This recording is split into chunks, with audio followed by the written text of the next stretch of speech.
Hello and good afternoon, friends. Welcome to CEC Edusat live lecture. Dear friends, as you all know, the Indian Constitution, that is the preamble of the Indian Constitution, says India is a secular state. You must be knowing what does secular means.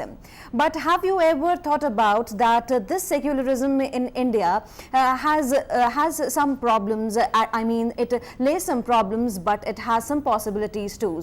You might be thinking what I'm saying. Well, dear friends, today also we have with us Dr. Subhash Mohapatra, and he is going to give us deep insight into this very topic also. Dr. Mohapatra, he is an eminent academician as well as he has authored number of books. So first of all, I would like to welcome our guest, Dr. Subhash Mohapatra, and I would like him to tell us in detail that as we know, we always say that India is a secular state, but we have never thought about the problems and what are its possibilities, what are the possibilities which take us to the future growth. So I would like you to give insight into this. Thank you, Geetika, for those concerns and the sweet words about me. When I deliver a talk on secularism in India, problems and possibilities, I will be very much concerned about, is India practicing a singular form of secularism? What secularism actually means? The world of academics is divided into different groups pertaining to the reflection on the question of secularism. Some of them consider that secularism is a Western concept. It's a product of European history that has been implanted in Indian society. Therefore, secularization of polity has taken place in India when the people are strongly committed to religion. Some other academics believe that secularism is an Indian experience. For that matter, Hinduism itself is a great secular religion. Diversity of faith, diversity of ideals, spirit of coexistence, accommodation, tolerance are the essential ingredients of Hinduism. Therefore, secularism as a concept as practiced in West is so different from the practice of secularism in case of India.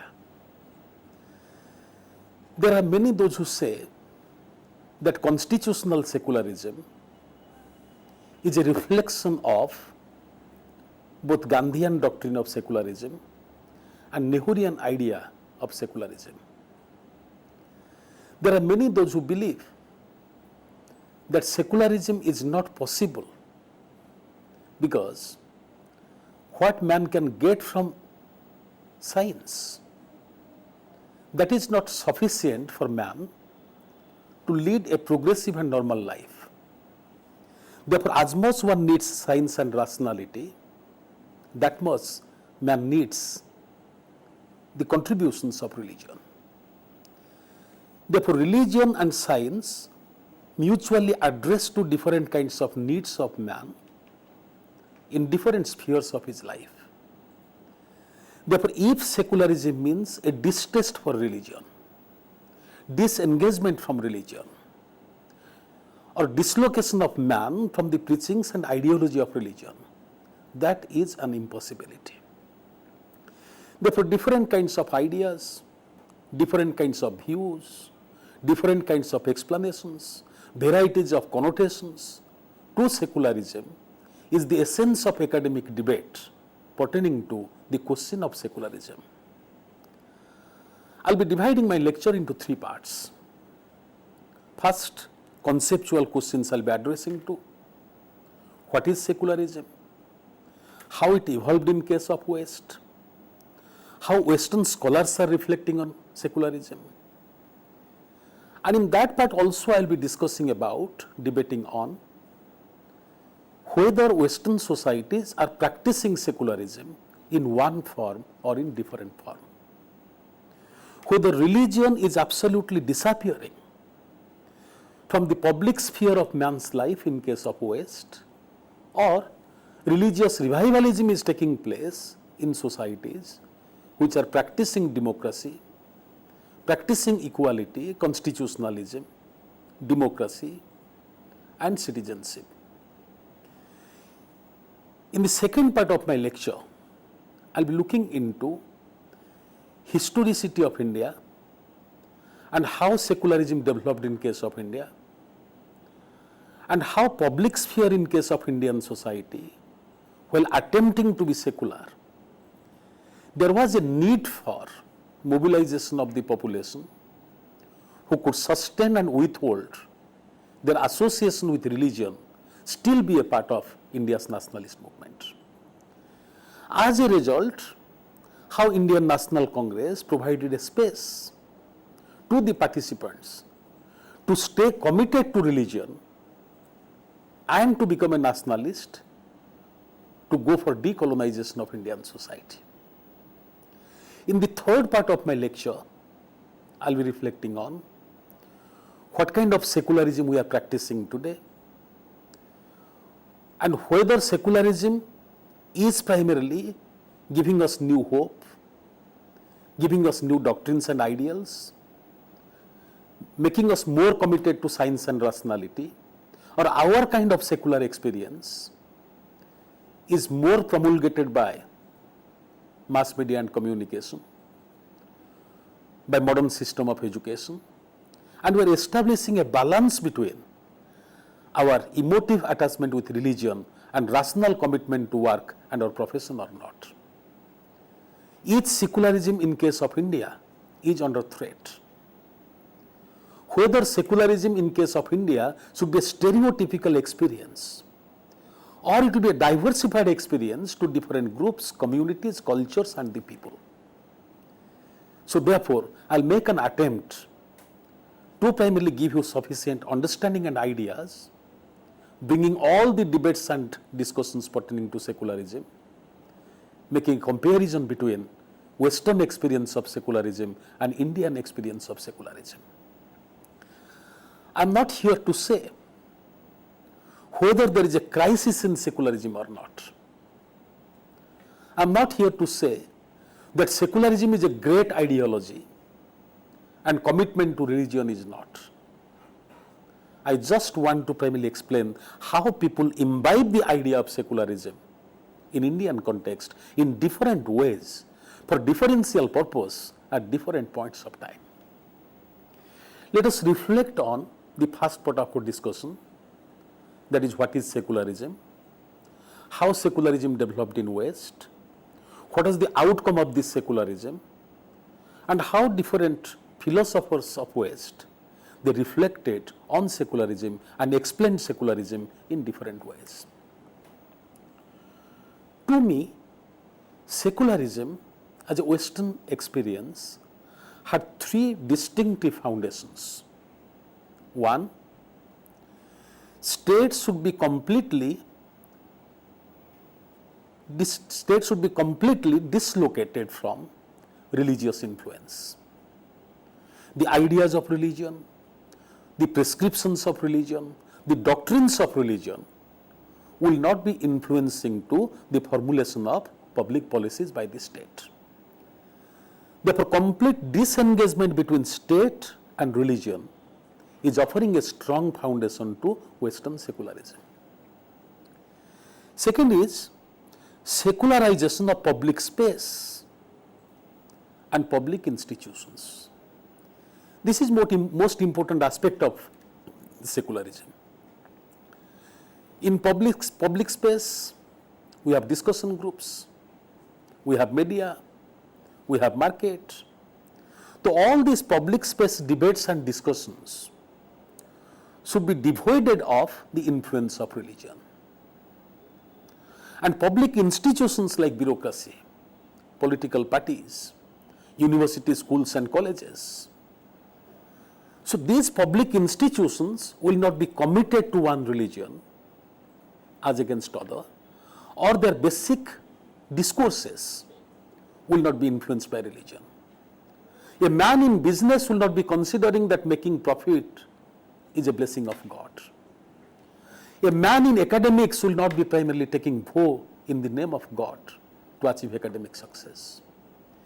Therefore, public institutions, when they are devoid of religious preachings, doctrines and ideas, man will be developing faith in himself, he will plan out his goals, use rational means in appropriate way to gratify his goals.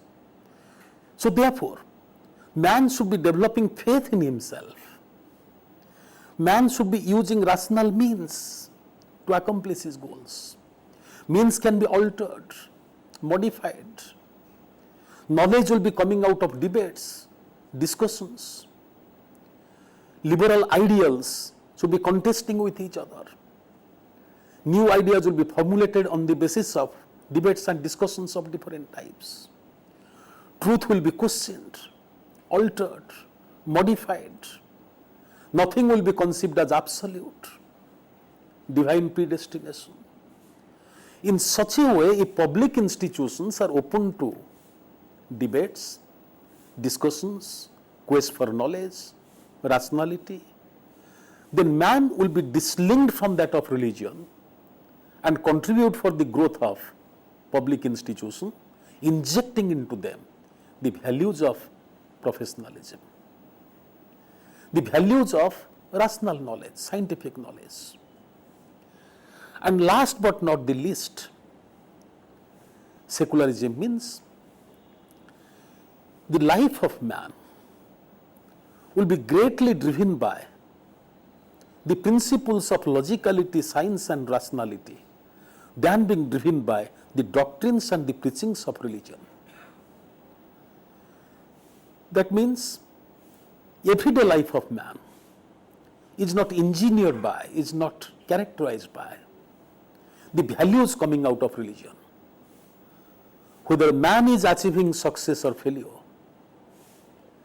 that should not be evaluated in the scale of religious doctrines. Once failure comes to one's life in a methodical manner, in a rational manner, one should get into understanding of where he has gone wrong, how he can rectify his mistakes, how he can change his goalpost, how in a systematic, organized manner, understanding his capabilities, one can be directing his success than being primarily attributing his success to divine entity or considering failure is a divine predestination. Therefore, secularism means a society where man is secular, institutions are secular and state is secular. So, this impact of secularism in state sphere, public institution, individual life. If that is what is secularism, I doubt if any country in the world today can ever be proclaimed and ever be historically primarily considered to be a secular country. Therefore, to me, where there is secularism, there is presence of religion, but degree of religiosity, influence of religiosity, command of religion in different spheres of man's life, institutions' life and societal life may be primarily variable in time and space. Therefore, being secular is not meaning not being religious. Being secular, being religious may mutually coexist together. I will be giving you some explanations how secularism developed, creating space for religion. You know, in case of West, if you look into the rise of secularism, you will be finding out the whole idea of secularism developed by Protestants. Protestants questioned to Catholic Church, but Protestants at the same time advocated that man is the child of God. Therefore, every human being is carrying some divine potentials. And understanding these divine potentials present within individual, man can achieve success. Because everything is possible to achieve on part of man. Therefore, man should not be waiting for the intervention of God. Man should be finding out the presence of God within, discipline his life, target his goal, and accomplish success. So, religion, the secularism is not meaning here a disbelief in God, rather a belief in God that can make man productive, creative, innovative to achieve success in life. Also, Protestantism gave importance on limits to life. Protestantism indicated God has given a beautiful life to man, and this life may not be coming back to us once again. Therefore, whatever little time we have got is a divine gift to man. We must use this time in a prudent manner. We must be using this time to promote human glory, achieve success, create a beautiful world that will give primarily happiness to God, thinking that He has created man who can achieve this wonder, transform this life better than the paradise of God. Therefore, reformed leaders, may that be Martin Luther, may that be John Calvin, none of them were all religious. Rather, they wanted to bring some kind of reforms within the Orthodox Catholic religion so that man, instead of visiting church, is spending time in the industry, and he is primarily staying committed to his work, devoted to his profession, achieving big success in life, transforming the world into a beautiful, productive, progressive, modern social world. If I look at the great scientist of the time, look at Newton.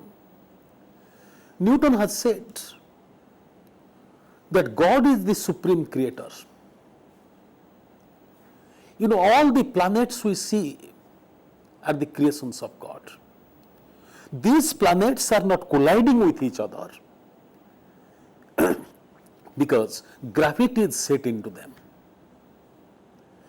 Who has induced this gravity in these planets? Nobody knows about it. Therefore, if one looks into these planets moving in their own orbits, making life possible in this earth, this is a divine predestination. Therefore, one should be acknowledging God, not that God is omnipotent, omnipresent, omniscient. One should be acknowledging to God because God carries a great scientific mind. Therefore, we are created by God to explore the truth surrounding this beautiful creation made by God. That we call as science. Therefore, a scientific man pursues science, goes for scientific research, having faith in God. Therefore, faith in God is not making a man absolutely irrational. Therefore, great minds of Europe, who gave a momentum to Renaissance, they advocated that faith in God is not something bad. But having faith in God, one should inculcate faith in himself. Manage his time, manifest efficiency, go for goals, and transform this world into a beautiful place which is being primarily bringing forward happiness to one and all. So therefore, let us keep this thing in mind.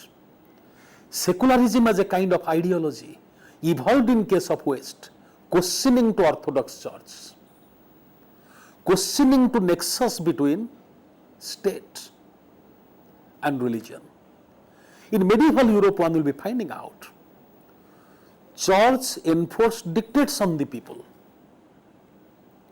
that 10% of one's income should be given to the church. Priestly class were enjoying a luxurious lifestyle, and priestly class was giving ideological support to monarchical state, and as a form of reciprocation, the autocratic rulers of the state were giving patronage to the custodians of the church.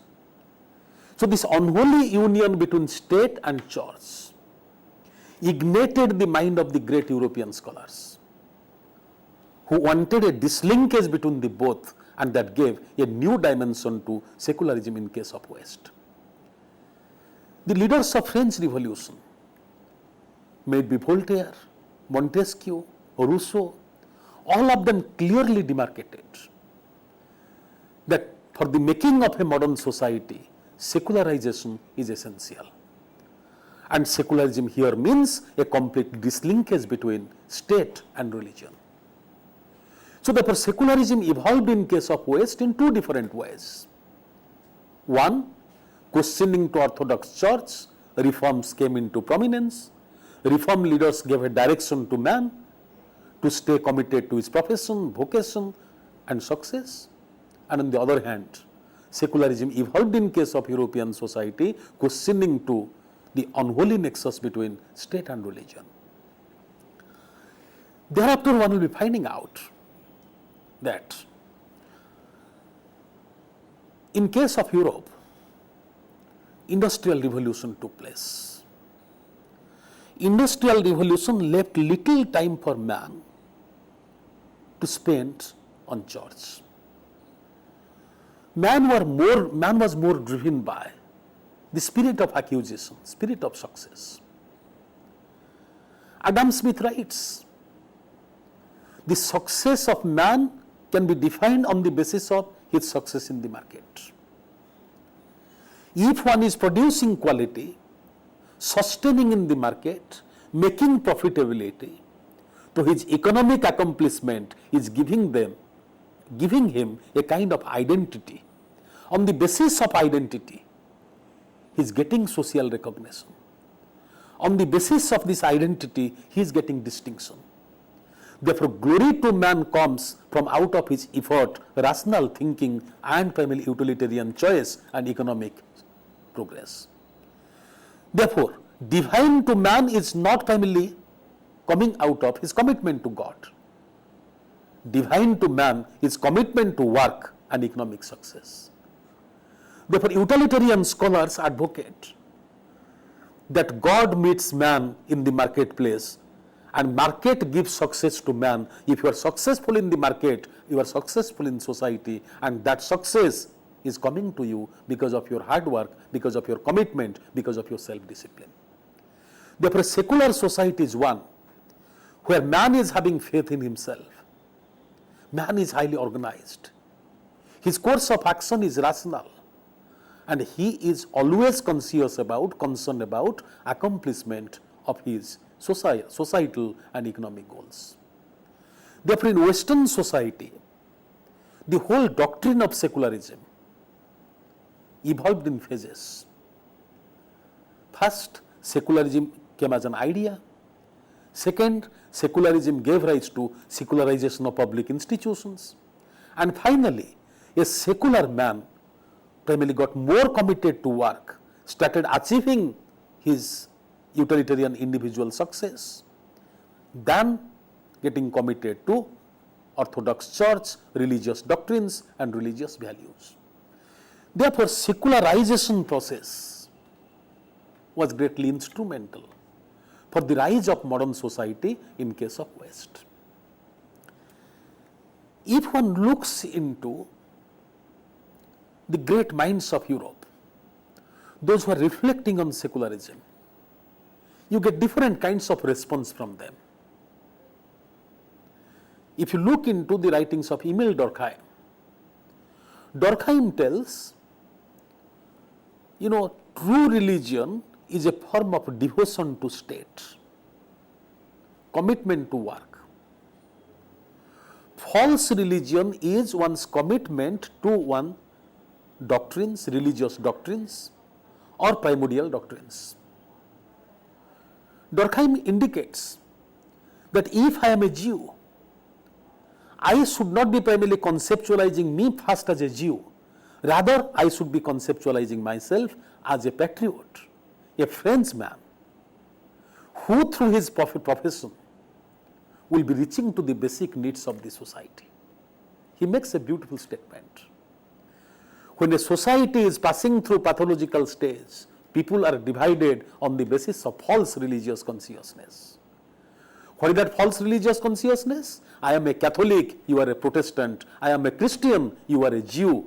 So this false religious consciousness. That false religious consciousness divides society into parts.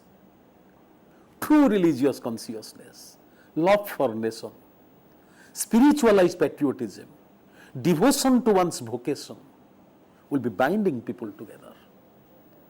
Therefore, secular religion is one where man is having commitment and faith in its society, and people belonging to different professions are coming together to take their society into a big height. If one looks into the writings of Max Weber, he is also reflecting on secularism, saying that capitalism developed in case of Western society because religion offered an alternate values to the people. He says Protestantism told people that work is worship and duty is God. Protestantism gave confidence to the people that every man is a divine child.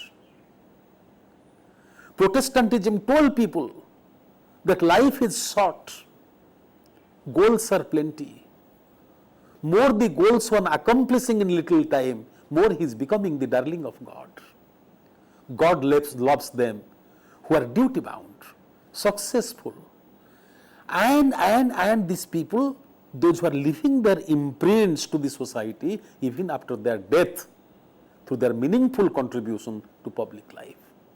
As a scientist, as a doctor, as a technocrat, as an academician, if we make meaningful contribution to society, then our birth becomes meaningful. Therefore, success, happiness is not there in rituals. Best form of ritual is commitment to primary vocation, commitment and devotion to work. Therefore, secularism means have faith in God, get meanings from out of your birth, organize your life, discipline your time, achieve your goals, leave your imprints in this society, so that after this death, people will be remembering that there was a person who has made our life so different than the life of our previous generation. Newton is remembered today not as a person, but at his great contributions. So therefore, the politicians, the scientists, the technocrats, through their devotion, through their commitment, they primarily take society to new height, and that is what is divine predestination.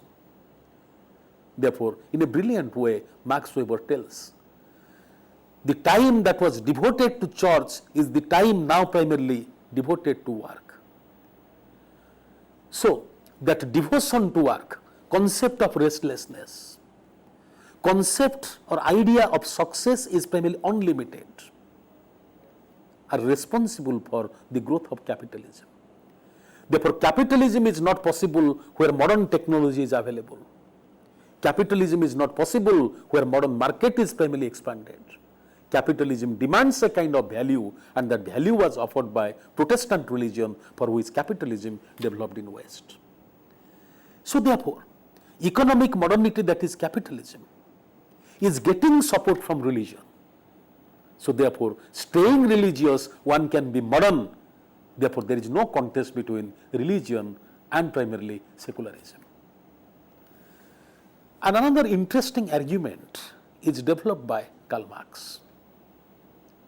Marx tells that religion is primarily a source of motivation for the dominant class, because dominant class get ideology from out of religion to justify their domination. A society where masses are suffering from poverty, they are waiting for the intervention of God to eliminate poverty, sufferings from their life. But that never happens.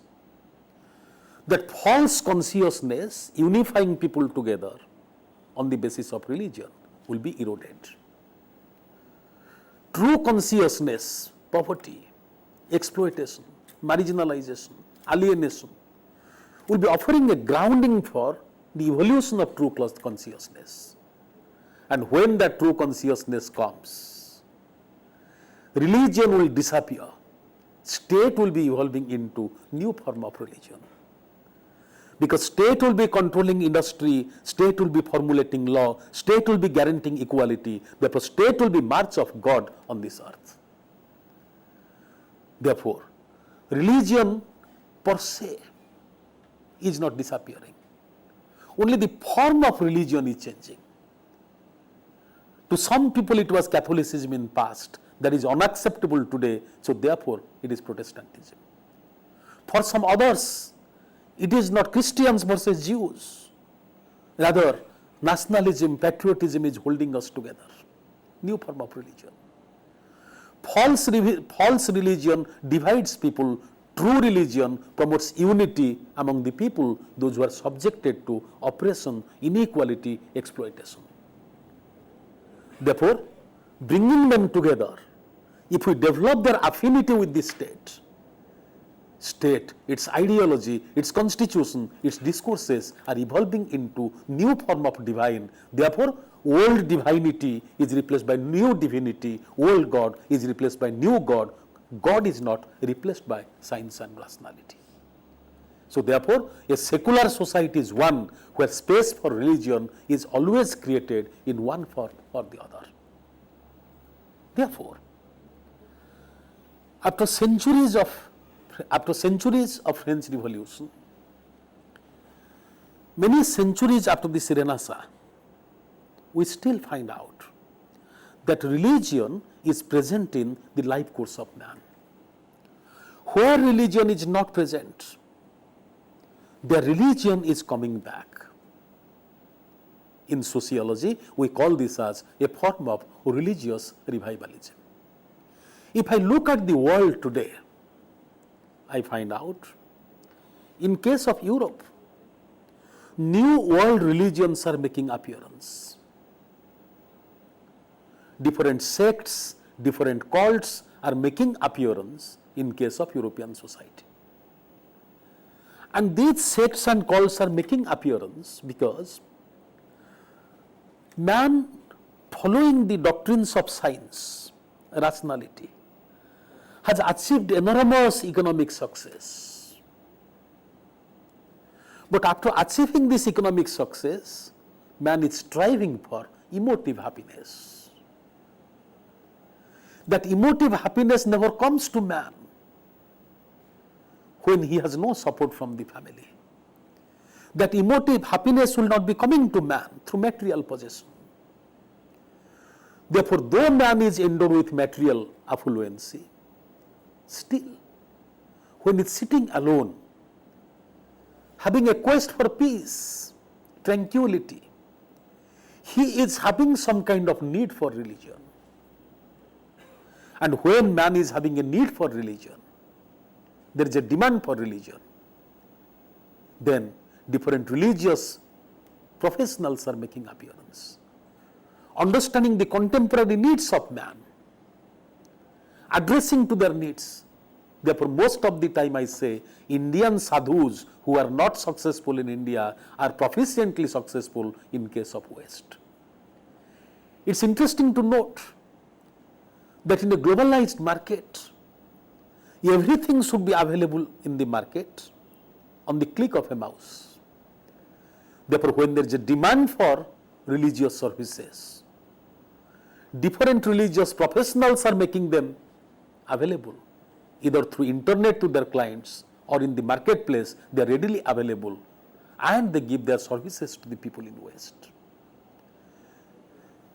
If I look at America, which is a hallmark of democracy, secularism, equality, many young people, a large body of young people belonging to 18 to 35 age group are becoming frequent visitors to church.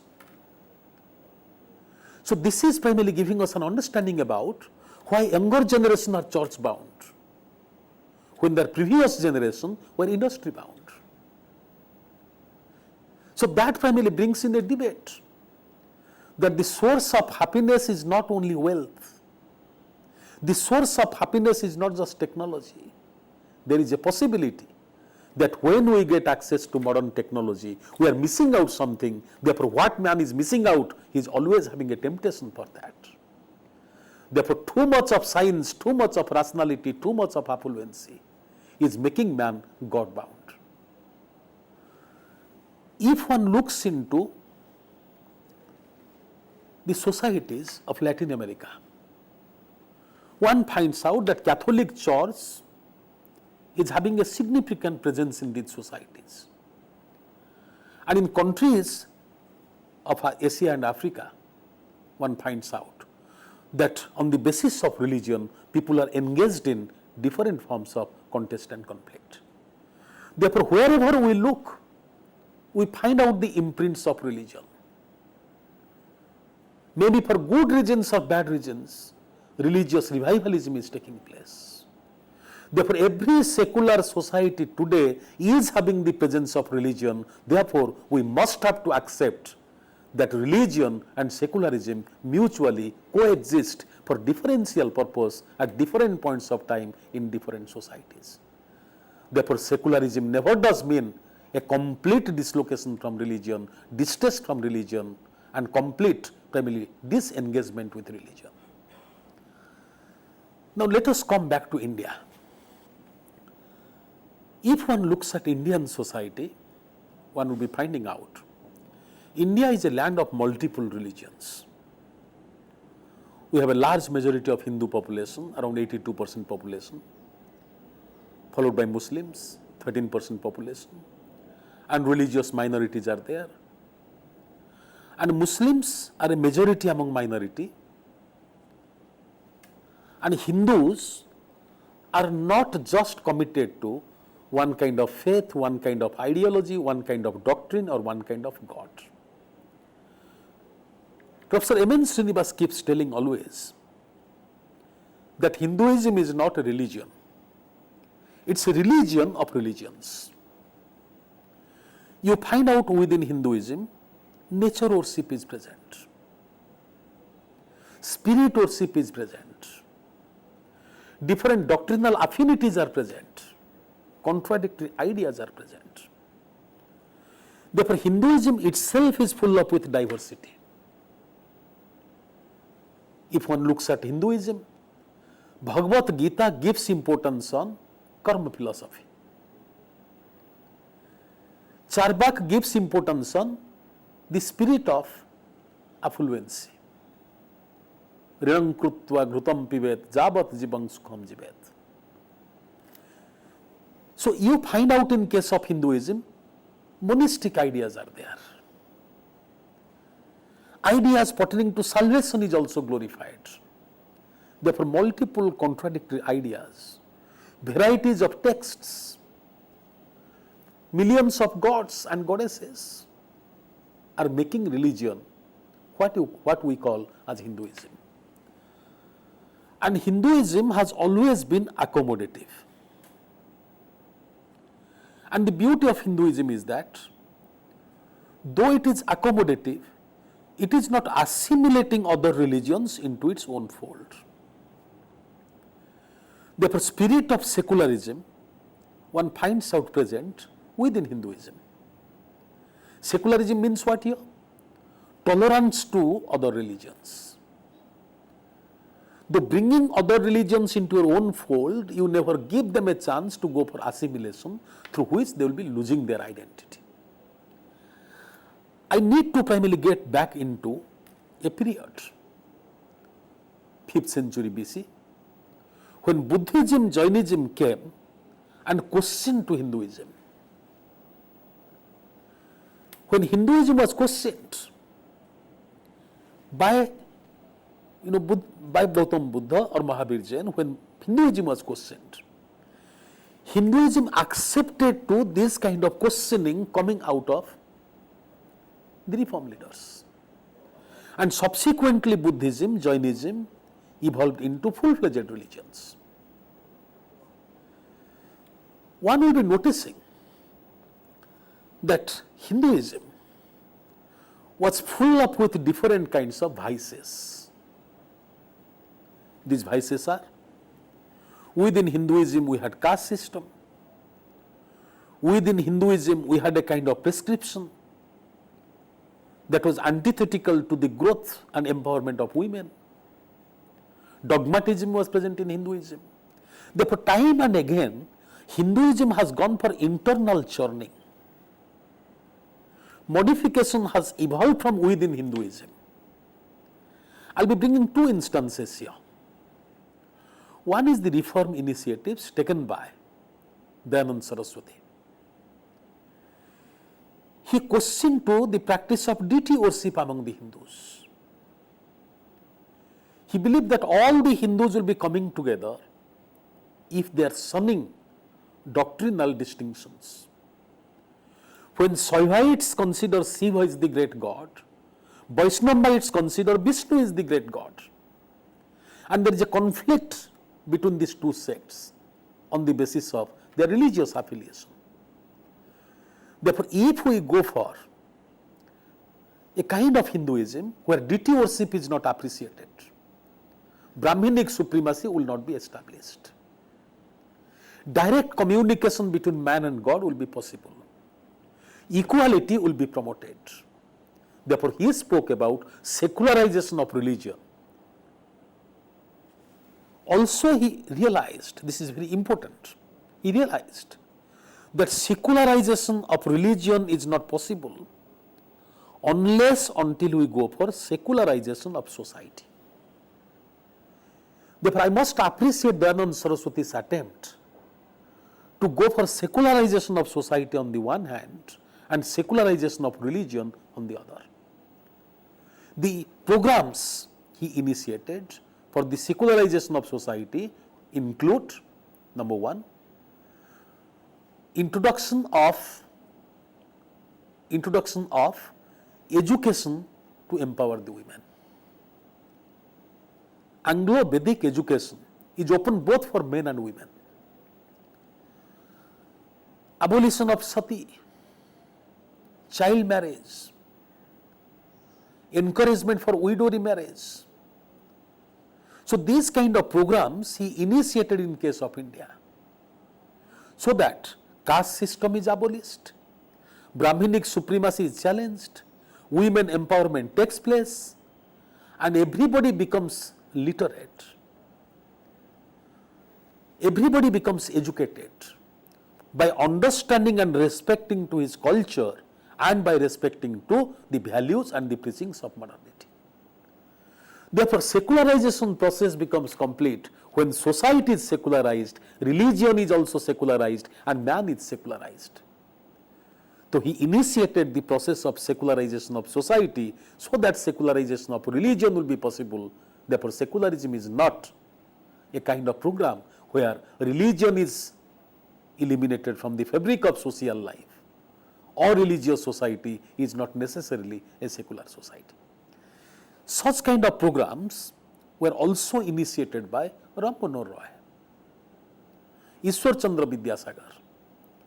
So therefore, India's reform leaders, those who initiated Renaissance in India, they made an attempt to secularize the society, for which, or under the influence of which, man will become secular. And once man becomes secular, society becomes secular, state will automatically become secular. Therefore, early reform leaders never fought for a secular state, they were working for a secular society, conceptualizing if society is secular, man is secular, then state will automatically be secular.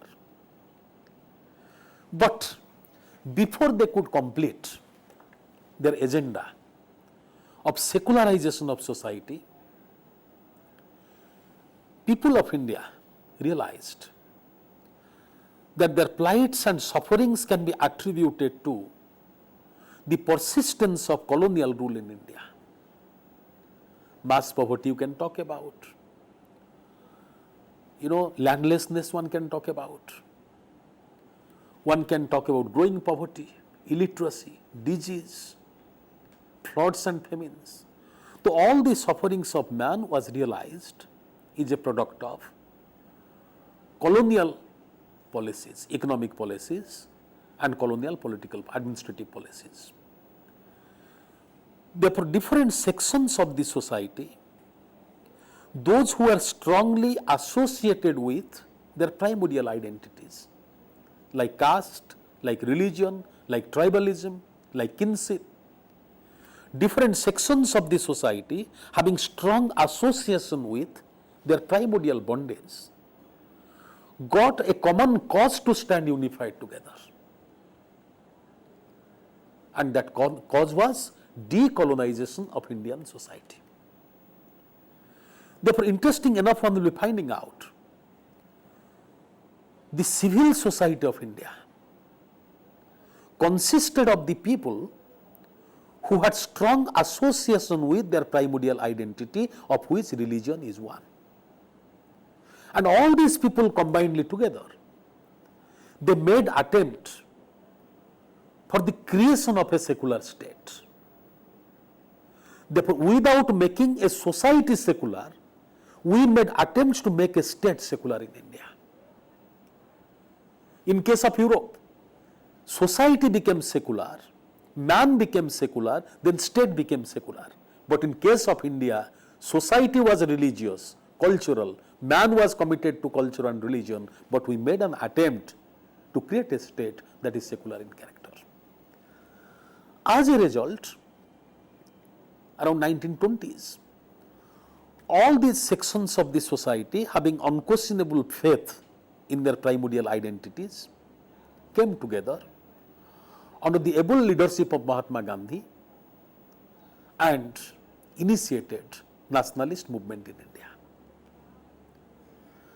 And such kind of coming up of the people from diverse sections of the society was not seen as a big problem in Indian society, for the reason that nationalists believed that when the spirit of nationalism is bringing Hindu, Muslims, Christians, Brahmins, Dalits together, that nationalistic discourse will slowly be eliminating the association of the people with their religion, making India a secular state. Therefore, people having association with religion, affinity with religion, once they are driven by the spirit of nationalism, then their primordial consciousness will slowly be dying out. Therefore, India will be evolving into a great secular society and a great secular state. To its contrast, Marxists believed that let the people coming from different religious backgrounds come together. Once they are going for decolonization process, all people, whether they are peasants or they are farmers or they are artisans or they are industrial workers, they all will be sharing a form of true class consciousness. Therefore, poverty, mass poverty will be a source of unification of the people.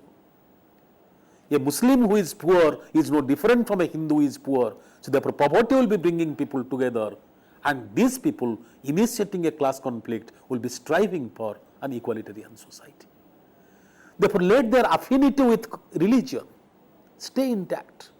This is only a temporal phenomena, and when India is decolonized, class revolution will become possible, and the consequence of class revolution will be the rise of a non-religious society or all-religious society.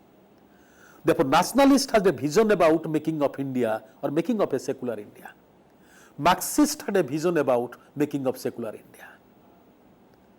And socialists believed that once India is decolonized, becoming an independent state, state will be controlling the means of production. May that be agriculture or industry, industrial agricultural policies will be formulated by the state.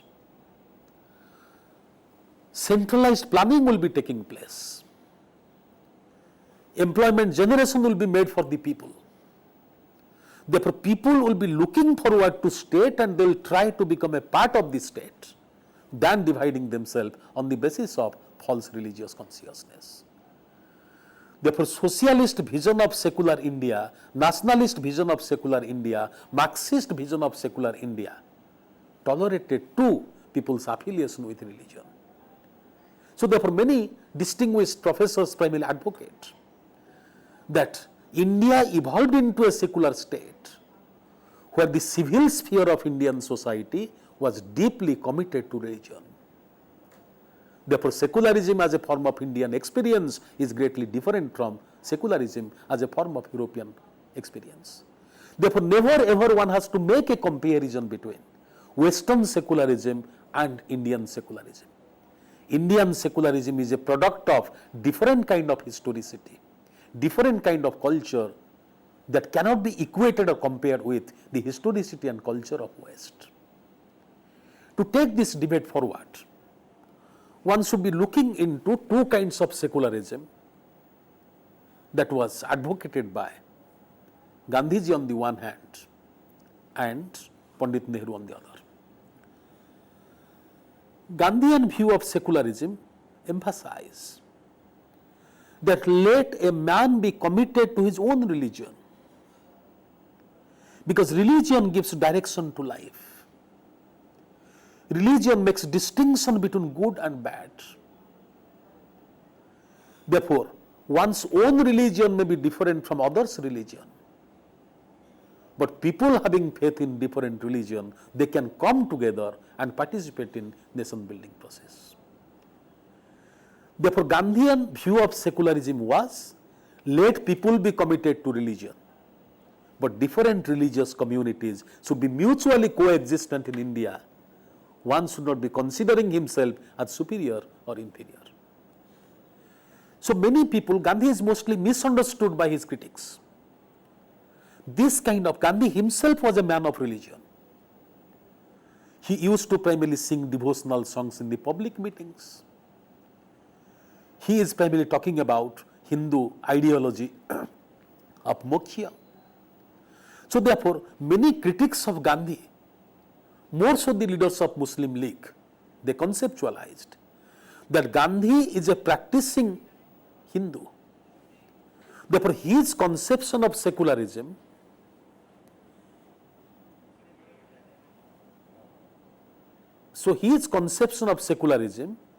is reflecting on Hindu view of secularism. It's not all inclusive. To its contrast, Nehru had a different kinds of vision about secular India. Nehru wanted religion should absolutely be non-present in Indian public sphere. Modern schools, modern colleges, modern industry, modern bureaucracy, so should be primarily making people disengaged from out of their religious ideas, doctrines and consciousness. Therefore, Nehru gave more importance on the building of secular India, where man is secular, institutions are secular and society is secular. However, this attempt of Pandit Nehru for the rise of secular India, accelerating the process of modernity, bringing people from rural areas to urban areas, agriculture to industry, traditional values to modernity, was never ever complete during 1.5 decades of his rule over India. After India's independence, one realized that most of the promises, aspirations made by the nationalist leaders of the Congress didn't have impact on the grassroots. Poverty persisted in case of India. Illiteracy continued. Regional disparity in development got a momentum.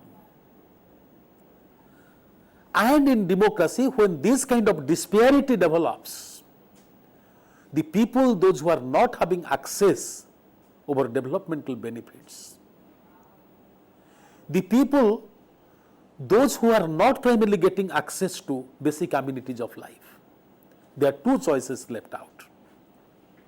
Either to pray God to change their destiny, or to question to state, going for mobilization and protest.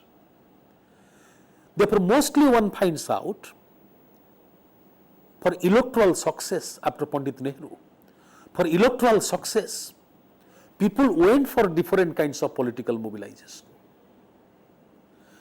And for this political mobilization, primordial forces came back to center stage. People are suffering from poverty. Therefore, the people, parties, those who are interested to capture power, they cannot say that we have already taken steps to eliminate poverty. They had only one kind of appeal left out for them to capture power.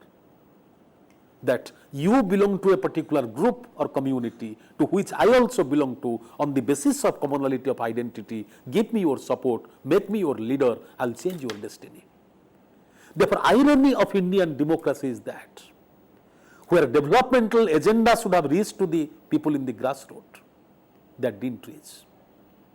Therefore, people living in the grassroots were appealed by the political leadership on the basis of caste, on the basis of kinship, on the basis of religion, bringing religion back into the center stage of democratic politics. So therefore, one finds out that in Indian secularism, we have political parties formulated appeasing to the people on the basis of religion. In India also we find out that secular credentials of the constitution, that anybody can preach, practice, profess his religion. Anybody can choose any religion on the basis of his conviction. These are still primarily present. But what one finds out in case of India today is that religion is used, abused, overused, misused for differential purpose by different people at different points of time.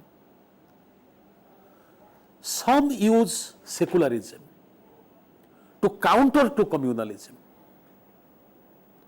Others associate secularism with a newfound form of nationalism. Where there is communal conflict taking place, reacting to this communal conflict, rejecting to this communal conflict, one group of people identify themselves to be secular. Second group of people consider India is a secular state. In a secular state, our nation, our state, our society should be admired and worshipped. Therefore, religious identities of the people is not important. Most important for a man is his love, is his respect for the country and culture. However, one has to remember that religion is not something that we can locate in a church or temple. When we take our food, we are driven by religious norms. When we are putting on dress, religious norms make appearance. Our mode of greetings is also a product of culture and religion. When one says namaste, he conveys his religion. Therefore, religion comes to our everyday life in symbolic way, in expressive way. Religion is present in the life course of our family, institutions in different forms. Therefore, a state can be secular, but society can stay religious. When a society is religious, it may be purposively religious. Therefore, it may not be questioning to the credential of secular state. Therefore, what I will be submitting here is that religion today is a form of illumination to one. Religion is a guide to somebody's life. Therefore, role of religion differs from one person to another person. Role of religion is different from one institution to another institution. Therefore, our secularism is not strong secularism or weak secularism. We are practicing Indian secularism. Definitely, sir, you have rightly said, and in the secular country like India, we have all rights to practice our own religion as well as respecting other religion too. Thank you, sir. Thank you so very much for delivering such a nice lecture. And Dr. Mohapatra will be tomorrow with us again. No, you will not be there with BS, but in future also will be gaining knowledge from you. Thank you, sir. Thank you so very much. Thank you so much.